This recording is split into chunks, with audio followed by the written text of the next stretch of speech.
মালিহা, মালিহা, মালিহা।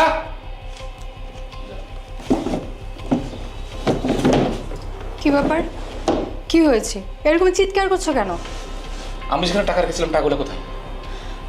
টাকাগুলো তো আমি সাজ্জাদ ভাইকে দিয়ে দিয়েছি। সাজু ভাইকে দিয়েছো? তুমি যে টাকা দিয়েছো আমাকে জিজ্ঞেস করেছো? বারে, এখানে জিজ্ঞেস করার কি আছে? ফ্ল্যাট কেনার কথা বলছিল না, তার জন্য অ্যাডভান্স দিয়েছি। আমার বুবু হাসপাতালে আর তুমি ফ্ল্যাট কিনতে চাইছো? শোনো, হাসপাতালে শুধু তোমার বুবু একা না, লাখ লাখ মানুষ হাসপাতালে আছে। আর তোমার বুবু হাসপাতালে তো আমি কি করব?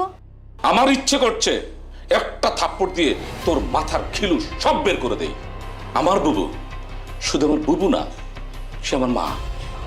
ছি, কি অসভ্যের মতো কথা! বোনকে মা ডাকো? আরে বদমাস, তুই কি বুঝবি? নামালে কেন? হাতটা নামালে কেন? মারো আমাকে, মারো, যা খুশি তা করো। আমিও দেখি তোমার কত বড় সাহস। তোমার বুবুর মা হওয়ার যোগ্যতা নেই সেটা বলো।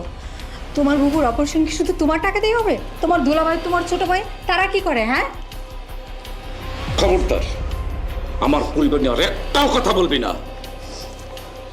তুমি আমার গায়ে হাত তুললে? হ্যাঁ, এত বড় সাহস তোমার, তুমি আমার গায়ে হাত তুললে? কেমন তোমার পরিবার?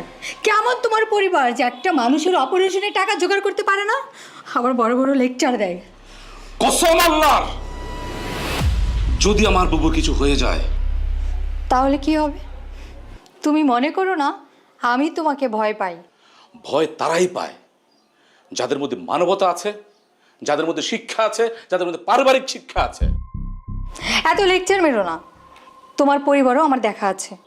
মনে রাখিস, তোর সাথে আমার মাত্র 3 কথার সম্পর্ক, আর আমার বুবুর সাথে, আমার বোনের সাথে আমার রক্তের সম্পর্ক।